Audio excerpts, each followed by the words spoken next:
Welcome to exception handling recording number 3। ऐसा हो सकता है कि जो हम एक्सेप्शन हैंडलिंग को 3 रिकॉर्डिंग में कवर कर रहे, पार्ट 1, पार्ट 2, पार्ट 3, तो उस तीनों टॉपिक में, तीनों रिकॉर्डिंग में कुछ कुछ टॉपिक 2 रिकॉर्डिंग्स में रिपीट हुए, ऐसा हो सकता है। स्पेशली पार्ट 1 और पार्ट 3 के रिकॉर्डिंग में बहुत सारे टॉपिक्स बार बार रिपीट किए गए हैं। So kindly take note of that. ठीक है। सो हियर एक एक्सेप्शन हैंडलिंग का एक सिंपल प्रोग्राम है। ये क्लास का नाम है, ये मेन फंक्शन है। ए की वैल्यू 10, बी की वैल्यू 5, सी की वैल्यू 5। दो वेरिएबल है एक्स और वाई। यह है ट्राई ब्लॉक। ए यानी 10। यहाँ क्या प्रॉब्लम हुआ?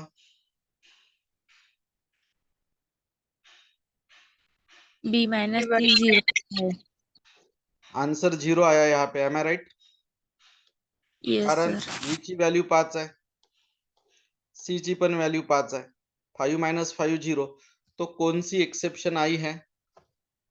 Arithmetic exception. अरिथमेटिक। उसमें भी कौन सी category exact? Divide by 0। Divided by 0। तो जिस लाइन में एक्सेप्शन आ सकती है वो लाइन कौन से ब्लॉक में लिखना चाहिए? Try block. ट्राई। तो यहां से एक्सेप्शन थ्रो होके कर्सर कहा जाएगा कैच ब्लॉक में। कैच ब्लॉक में भी पैरामीटर में बिल्कुल कौन सा नाम देना जरूरी है? अरिथमेटिक एक्सेप्शन ही देना जरूरी है। सिंपल है। अगर ब्रेन का कुछ प्रॉब्लम है तो हम न्यूरोसर्जन के पास ही जाएंगे, हार्ट का है तो कार्डियक के पास जाएंगे। तो यहाँ अगर अरिथमेटिक एक्सेप्शन का प्रॉब्लम हमें दिख रहा है डिवाइडेड बाय 0 का, तो हम कैच वाला भी ब्लॉक कौन सा चाहिए हमें? अरिथमेटिक एक्सेप्शन वाला ही चाहिए, am I right? Yes sir. So division by 0 वाला मैसेज दीजिए उसमें। y में ऐसा कोई प्रॉब्लम नहीं था, तो y को हमको ट्राई कैच ब्लॉक में डालना पड़ा क्या? नहीं। नहीं, क्योंकि वहां प्रॉब्लम ही वो आया नहीं। ठीक है, तो चलिए एक बार देखते हैं। क्लास का नाम है एरर, उसमें है मेन फंक्शन। जब आप ट्राई कैच लिख रहे हो तो इधर क्या लिखने की जरूरत नहीं है? Throw keyword. थ्रोज। थ्रोज लिखने की जरूरत नहीं है। ठीक है। ए की वैल्यू 10, बी की वैल्यू 5, सी की value 5। X Y output variables है। अब आपके माइंड में एक क्वेश्चन आया होगा। वो क्वेश्चन ये होगा कि सर, पिछले यूजर रिकॉर्डिंग में हमने जो यूजर डिफाइंड के प्रोग्राम्स देखे, उसमें हम एक्सेप्शन को थ्रो करते थे, लेकिन यहाँ तो हमने थ्रो कीवर्ड ही नहीं लिखा। तो रेडीमेड एक्सेप्शन का क्या होता है पता है क्या? वो प्रॉब्लम आने से वो ऑटोमेटिक थ्रो हो जाती है। यहाँ कौन सा प्रॉब्लम आया? Divided by. यस। तो वो ऑटोमेटिक थ्रो हो गया, आपको थ्रो करने की जरूरत नहीं है। नहीं पड़ी। वो ऑटोमेटिक ही थ्रो हो गया, आपको थ्रो करने की जरूरत नहीं पड़ी। This is the beauty of readymade exception. Exception occurred, it gets throw automatic. आपको थ्रो कीवर्ड लिखने की जरूरत नहीं है। कौन सी एक्सेप्शन आई थी ट्राई ब्लॉक में? अरिथमेटिक हाँ, तो एक्सेप्शन। कर्सर कैच ब्लॉक में गया, अरिथमेटिक एक्सेप्शन पे ई पे कैच हुआ, मैसेज प्रिंट हुआ। वाई में कोई दिक्कत ही नहीं थी, डिनोमिनेटर 0 वाली, तो वो नॉर्मल लिखा आपने ट्राई ब्लॉक के बाहर। समझ में आया ये प्रोग्राम आपको? Yes sir. Cursor catch block में सिर्फ कब जाएगा? जब एक्सेप्शन थ्रो होगी तब। यस, नहीं तो नहीं। दूसरा प्रोग्राम, ये प्रोग्राम थोड़ा किचकट है। ये प्रोग्राम का पहले आउटपुट समझो आप, फिर प्रोग्राम समझते बैठेंगे। कितने कमांड लाइन आर्गुमेंट्स हमने भेजे? Tell me the quantity. 3। 6। 6। पहला है 0 नंबर का है 15, 1 नंबर का है 25.75, 2 नंबर 40, 3 नंबर जावा, 4 नंबर 10.5 और 5 नंबर 65। टोटल कितने भेजे हैं? 6। टोटल हमने 6। भेजे हैं 6। 6 भेजे हैं, 6 भेजे आपने। ठीक है। अब उसमें से अभी हम यूज करने वाले हैं पार्सिंट। पार्सिंट, ताकि इंटीजर में कन्वर्ट हो जाए। तो कौन से ऐसे है जो इंटीजर में कन्वर्ट नहीं हो सकते? पार्सिंट का यूज करके।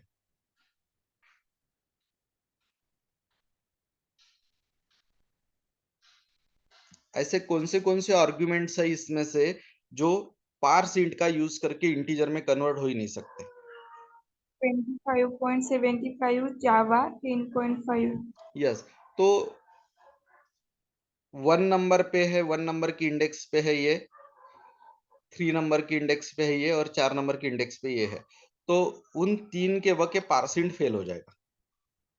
तो क्या थ्रो होंगी 3 बार? एक्सेप्शन, कौन सी? Number format exception. यस, क्योंकि जो नंबर आपने दिया है वो इंटीजर में कन्वर्ट करने लायक फॉर्मेट में नहीं है, इस हिसाब से नंबर फॉर्मेट एक्सेप्शन थ्रो हो जाएगी। Am I right? Yes. Good, wait for a minute.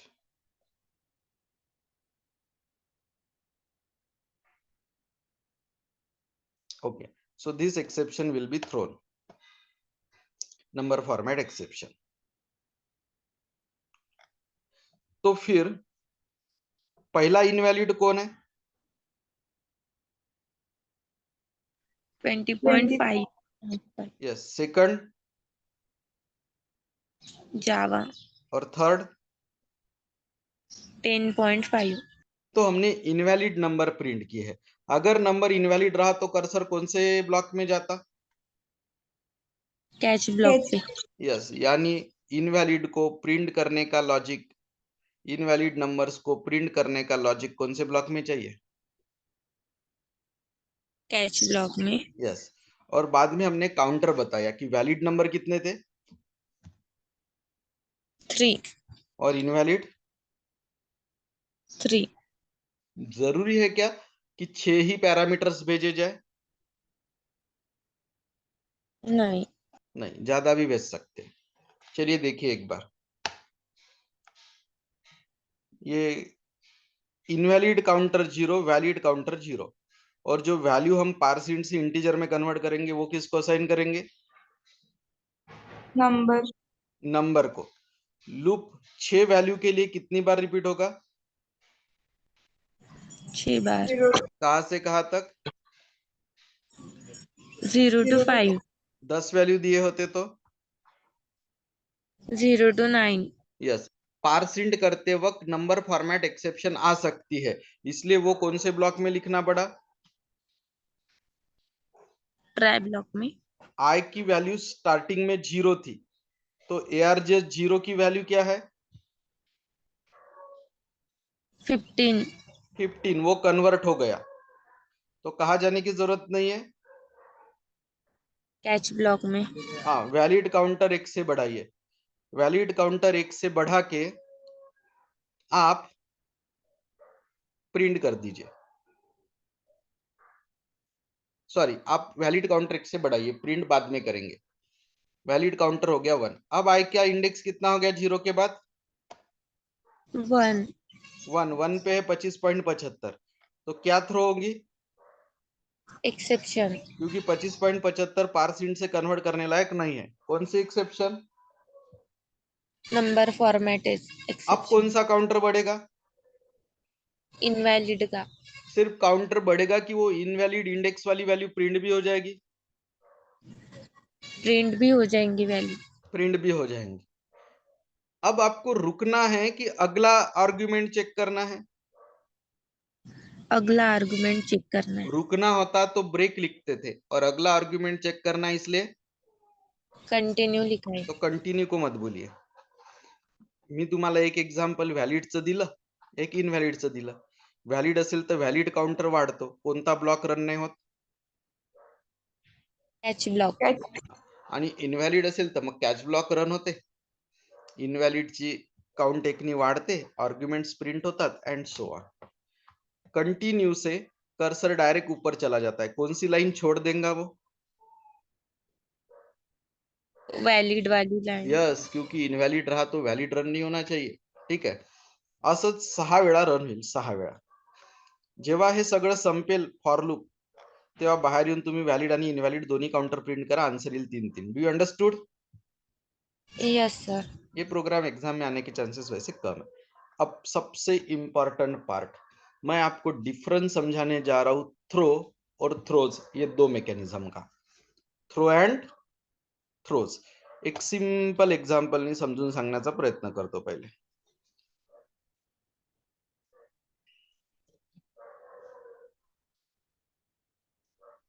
Throw कब और थ्रोज कब,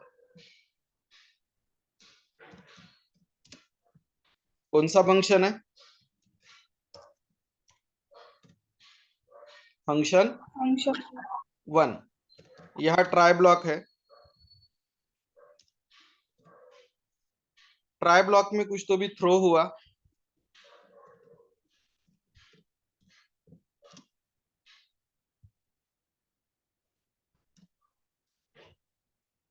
तो कैच ब्लॉक भी हमने ही लिखा.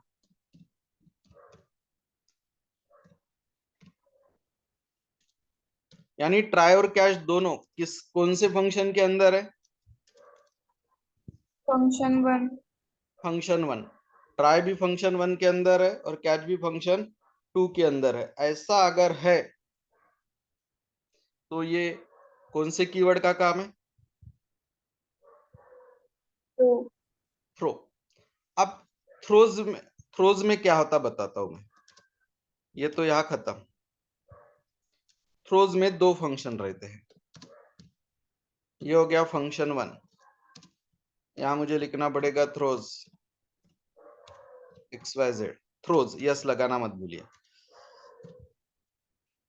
अब यहां आया ट्राई ब्लॉक. ट्राई ब्लॉक में हुई एक्सेप्शन थ्रो. अब ये नीचे थ्रो चाहिए, नीचे थ्रोज नहीं चाहिए. कौन सा फंक्शन खत्म हो गया? फंक्शन 1. अब कौन सा फंक्शन आया? फंक्शन 2. फंक्शन 2 ने किसको कॉल किया है? फंक्शन 1 को. अब लेकिन फंक्शन 1 में क्या आ सकती है? एरर. थ्रो XYZ वाली. तो फंक्शन 1 को कॉल करने के लिए क्या चाहिए? Try block. ट्राई. और ट्राई ब्लॉक के बाद क्या चाहिए?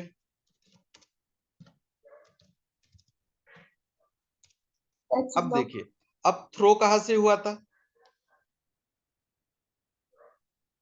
फंक्शन 1 से. फंक्शन 1 से थ्रो हुआ. Very good. लेकिन कैच कहा किया गया? फंक्शन 2 में. क्योंकि फंक्शन 2 ने किसको कॉल किया था? फंक्शन 1 को. अब फंक्शन 1 क्या बोल रहा? तूने ही मुझे कॉल किया ना, मैंने थोड़ी बोला मुझे बुला. अब तूने कॉल किया, प्रॉब्लेम आया तो तू देखते बैठ. सिंपल आहे. मी पुन्हा एक चांगलं एक्झाम्पल देतो. सपोज दिव्याजवळ गाडी आहे, राईट, आणि दिव्याची गाडी प्रियाने मागितली की मला 2 तासासाठी तुझी गाडी पाहिजे. दिव्या आहे फंक्शन 1 आणि प्रिया आहे फंक्शन 2. आता दिव्याने सांगितलं की माझ्या गाडीत पेट्रोल कमी आहे, हे 100 रुपये ठेव, तू बाहेर माझी गाडी घेऊन जाशील ते 100 रुपयाचं पेट्रोल टाकून देशील. फंक्शन 1 म्हणजे दिव्यामध्ये एरर येणार आहे पेट्रोल संपण्याची. तिने ती एरर थ्रो केली, पण कॅच पण तिने स्वतःच केली. 100 रुपये पण तिने स्वतःच दिले.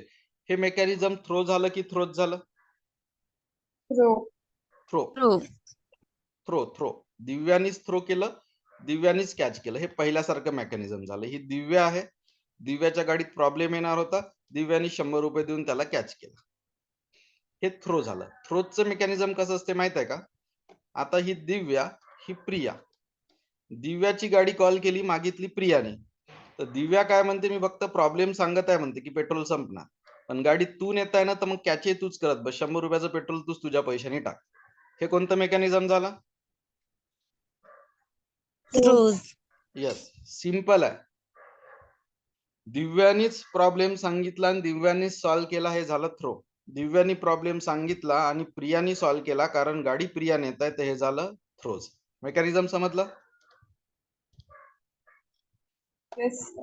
थ्रो मध्ये ट्राय आणि कॅच एकाच फंक्शनच्या बॉडीत असतात, जेव्हा की थ्रोज मध्ये ट्राय एकीकडे असतो आणि कॅच दुसरीकडे असतो. तर याच्याशी रिलेटेड दोन एक्झाम्पल मी तुम्हाला देतो, एक थ्रोचं, एक थ्रोजचं. ठीक आहे, लेट्स सी.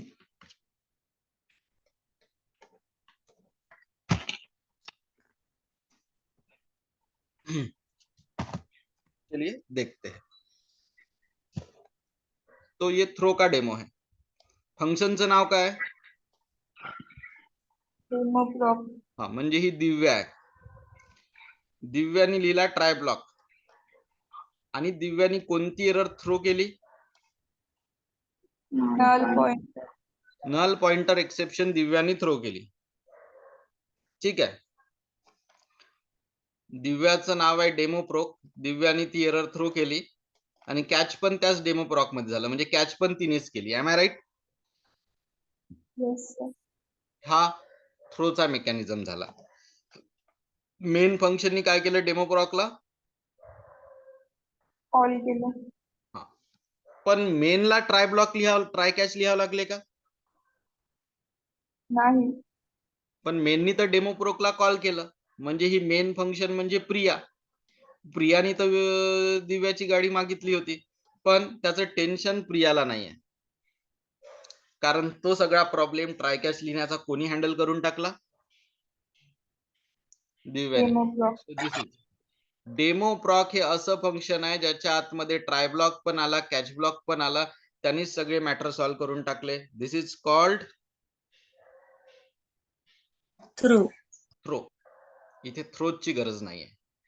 डेमो प्रॉक हा असा फंक्शन होता ज्याने ट्राय मधून थ्रो केलं आणि कॅच मधून स्वतःच कॅच केलं.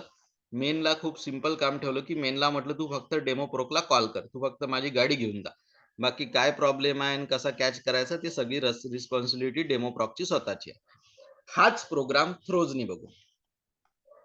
आता डेमो प्रोकनी काय लिहून ठेवलं? Throws illegal access exception. ही पण थ्रो करता आली असती. नल पॉइंटर तुम्ही ते लिहू शकले असते. Throws null pointer exception. कोणतं एक्झाम्पल घ्या. मग आता डेमो प्रॉकनी काय लिहिलंच नाही, ट्राय कॅच लिहिलेच नाही. Am I right? येस. त्यांनी सरळ सरळ एक्सेप्शन थ्रो करून मोकळा झाला. New illegal access exception. बरं, तर डेमो प्रॉकला कॉल कोणी केलं? Main method. मग आता ट्राय कॅच लिहिण्याची जबाबदारी कोणाची? Main main function. Method. Yes, झालं. सो जेव्हा डेमो प्रॉक स्वतःच ट्राय लिहितो, स्वतःच कॅच लिहितो, तर ते मेकॅनिझम झालं थ्रो. पण जेव्हा डेमो प्रॉक फक्त थ्रो करतो आणि कॅच ट्राय कॅच परत त्यांनी करायचं ज्यांनी त्या डेमो प्रॉकला कॉल केलं, हे झालं throws. Do you understood the difference? Yes sir. Now multiple catch statement. Try block एकच आहे इथे, पण catch block n number of आहे. तर कोणता कॅच ब्लॉक एक्झिक्यूट होईल मग?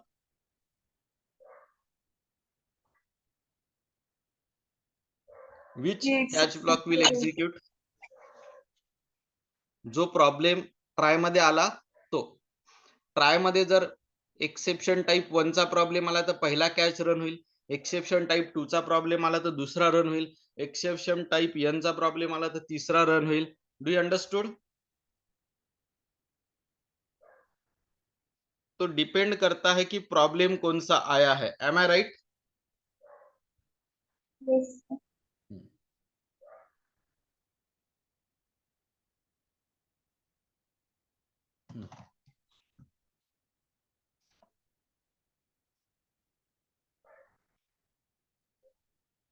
तो इट डिपेंड्स कि कौन से टाइप की एरर आई है, और एरर आईच नहीं तो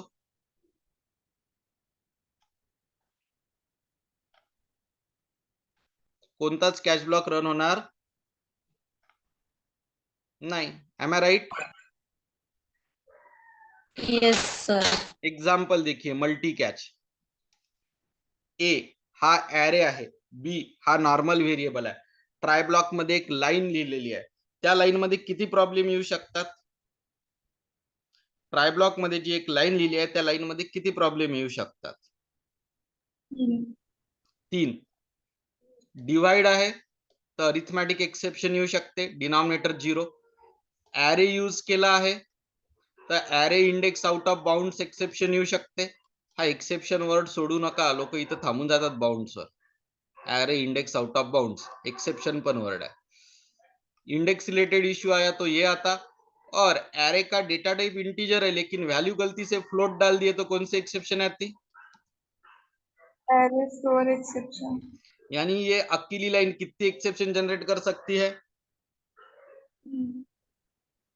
ये अकेली लाइन कितने एक्सेप्शन जनरेट कर सकती है?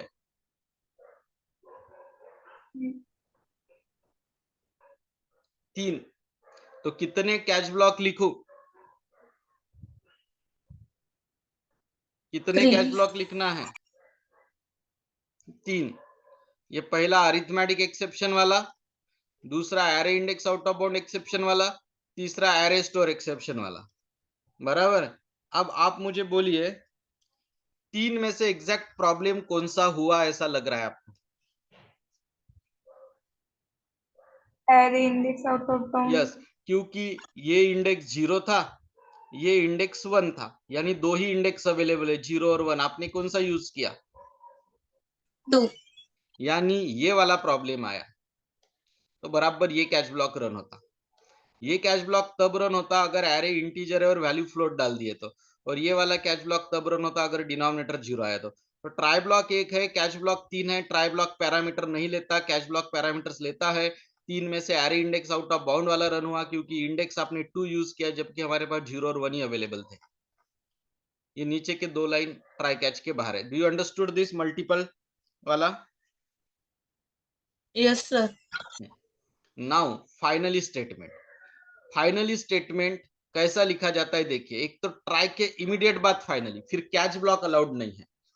ट्राई ब्लॉक के बिल्कुल लग के फाइनली लिखे, फिर ऐसे केस में आप कैच नहीं ले सकते। या फिर ट्राई लिखिए, जितने चाहिए उतने कैच लिखिए, और कैच खत्म होने के बाद फाइनली। फाइनली पैरामीटर लेता है कि नहीं लेता? नहीं लेता। नहीं नहीं लेता। लेता है। कैच ब्लॉक और फाइनली ब्लॉक का एक डिफरेंस बताइए। ट्राई ब्लॉक में अगर एक्सेप्शन आई तो तभी कैच ब्लॉक रन होता है, फाइनली वैसे भी रन होता है। यस, कॅच ब्लॉक फक्त तेव्हाच रन होतो जर ट्राय ब्लॉक मध्ये प्रॉब्लेम आला तर, पण फायनली नेहमीच रन होतो। ट्राय ब्लॉक मध्ये प्रॉब्लेम येऊ की न येऊ। Do you understood? यस और नो? यस। तो फाइनली ब्लॉक रन होताच, प्रॉब्लेम आओ या ना आओ, लेकिन कैच ब्लॉक तभी रन होता जब प्रॉब्लम आया तो। फाइनली में हम जनरली करते क्या है वो बताता हूं। देखिए, फाइनली ब्लॉक एक्सेप्शन अगर कैच नहीं भी हुई, किसी कोई कैच ब्लॉक ने उसको कैच नहीं भी किया, तो उसको कैच कौन कर लेगा? Finally. Finally. Finally block execute होना 100% तय है। ठीक है, एरर आओ या ना आओ, एक्सेप्शन आओ या ना आओ, फाइनली ब्लॉक तो रन होने वाला है। फाइनली ब्लॉक के काम है हाउस कीपिंग ऑपरेशन करना। जैसे कोई फाइल्स यूजर ने क्लोज नहीं की, जैसे हम स्ट्रीम क्लोज करते थे ना, या फाइस डॉट क्लोज या फर डॉट क्लोज, यूजर ने फाइल या स्ट्रीम क्लोज नहीं की तो ये फाइनली ब्लॉक ऑटोमेटिक क्लोज कर देता है। यूजर ने कोई रिसोर्सेस रिलीज नहीं किए, गार्बेज वैसा ही रखा, तो रिसोर्सेस रिलीज कर देता है। तो जो कोई भी काम बंद होने के पहले जो क्लीनिंग ऑपरेशन किया जाता है, रिसोर्सेस छोड़ देना, मेमोरी फ्री कर देना, ये सब काम कौन करता है? फाइनली। फाइनली। यस, ये सब काम फाइनली ब्लॉक करता है। प्रोग्राम तोच आत्ताचाच program. A for array, B normal variable. Try वाले ब्लॉक में कितने एरर्स आना पॉसिबल थे? 3। 3। ठीक है, 3 कैच ब्लॉक लिखे, 3 में से कौन सा रन हुआ, पहला, दूसरा की तीसरा? दूसरा। दूसरा। अब ये 2-3 लाइन हमने कौन से ब्लॉक में डाल दिए नीचे के? फाइनली। ये 3 लाइन एग्जीक्यूट होना कितने % तय है? 100%। 100%, क्योंकि फाइनली ब्लॉक एग्जीक्यूट होता ही है। नेस्टेड ट्राई हमने कर लिया है रिकॉर्डिंग नंबर 2 में। चेन एक्सेप्शन भी हमने रिकॉर्डिंग नंबर 2 में कर लिया है, और user defined exception throwing our own exception भी हमने रिकॉर्डिंग नंबर 2 में कर लिया है। ठीक है, ये एक देख लेते हैं टाइप्स। तो जावा में बिल्ट इन एक्सेप्शन 2 टाइप के होते हैं। अनचेक्ड और चेक्ड। अनचेक्ड में कौन से आते हैं देखिए, अरिथमेटिक एक्सेप्शन, एग्जाम्पल है divided by 0, array index out of bounds exception, आत्ताच बघितलं, ऍरेचा इंडेक्स अवेलेबल होता 0 आणि 1, आपण वापरला 2. ऍरे स्टोर एक्सेप्शन, ऍरे का डेटा टाइप अलग है लेकिन उसमें वैल्यू गलत डेटा टाइप के स्टोर किए तब आएगी. Class cast exception, super class का ऑब्जेक्ट सब क्लास को असाइन करने गए, ऐसे कुछ करने गए तो होता है. इलीगल आर्ग्यूमेंट एक्सेप्शन, जो पैरामीटर देते हम वो गलत दिए तो. इलीगल मॉनिटर स्टेट एक्सेप्शन,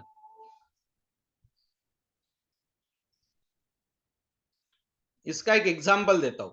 मान के चलिए एक थ्रेड अनलॉक ही था, लेकिन फिर भी आप राह देख रहे थे कि ये अनलॉक कब होगा, अनलॉक कब होगा. इट इज लाइक कि डोर जस्ट लगा हुआ था, मतलब वो लॉक नहीं था, लेकिन आपको लगा कि ये लॉक है और आप राह देखते बैठे कि डोर कब ओपन होगा, कब ओपन होगा. बाद में पता चला अरे वो तो ओपन ही था. तो थ्रेड अनलॉक ही था और स्टिल आप वेट कर रहे थे कि वो अनलॉक कब होगा, अनलॉक कब होगा, like that. Illegal state exception, thread की स्टेट अगर गलत है और उसमें आपने उसको भलता दूसरा काम दे दिया तो एक्सेप्शन आती है. नीचे भी उसी से related illegal thread exception. Index out of bound exception आपको पता है. Negative array size exception, array की साइज आपने निगेटिव दे दी. नल पॉइंटर एक्सेप्शन, आप नल वाला पॉइंटर यूज कर रहे कहीं पे, नल पॉइंटर का कोई मीनिंग ही नहीं रहता, वो किसी डेटा को एक्सेस करने के लिए काम नहीं आता क्योंकि वो किसी को पॉइंट ही नहीं कर रहा होता है, और आप उसको यूज करने जाएंगे तो एरर आएंगे. नंबर फॉर्मेट एक्सेप्शन अभी हमने यूज किया.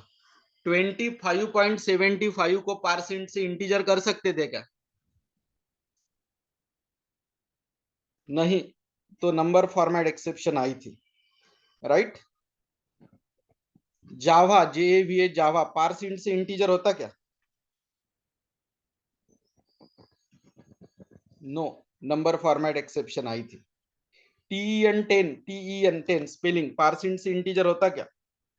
नहीं, नो. नंबर फॉर्मेट एक्सेप्शन आएगी. सिक्योरिटी रिलेटेड एक्सेप्शन आया तो security exception, string index out of bound exception, unsupported operation exception, मतलब जो ऑपरेशन आप अभी परफॉर्म करने की कोशिश कर रहे वो यहाँ पे सपोर्ट नहीं है, ऐसा उसका मतलब होता है.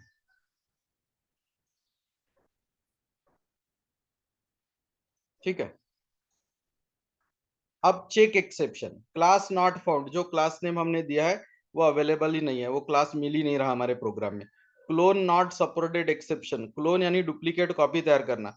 यहाँ डुप्लीकेट कॉपी तैयार करना अलाउड नहीं है इस ऑब्जेक्ट की, इस ऑब्जेक्ट का क्लोनिंग करना अलाउड नहीं है. इलीगल एक्सेस एक्सेप्शन, आप जो चीज को एक्सेस करना चाहते हैं उसका एक्सेस आपको डिनाइड है. इन्स्टन्सिएशन एक्सेप्शन, यानी ऑब्जेक्ट नाही बन सकता. तुम्ही जर अब्स्ट्रॅक्ट क्लासचा ऑब्जेक्ट बनवायला गेले तर ही एक्सेप्शन येते. इंटरप्टेड एक्सेप्शन, एका थ्रेडनी दुसऱ्या थ्रेडला इंटरप्ट केलं तर. No such a field exception, तुम्ही जे फील्ड नेम दिलाय त्या नावाची फील्ड अवेलेबलच नाही आहे डेटाबेस मध्ये वगैरे. No such a method exception, तुम्ही जे फंक्शन कॉल करताय त्या नावाचं फंक्शनच अवेलेबल नहीं. सो यहाँ पे ये यूनिट होता है खत्म. जैसे कि मैंने बोला हमने 3 रिकॉर्डिंग किए हैं और 3 रिकॉर्डिंग में अगर आप देखोगे तो फर्स्ट और थर्ड रिकॉर्डिंग में बहुत सारे प्रॉब्लम रिपीट हुए हैं. ठीक है, so don't worry, here we will stop. Okay.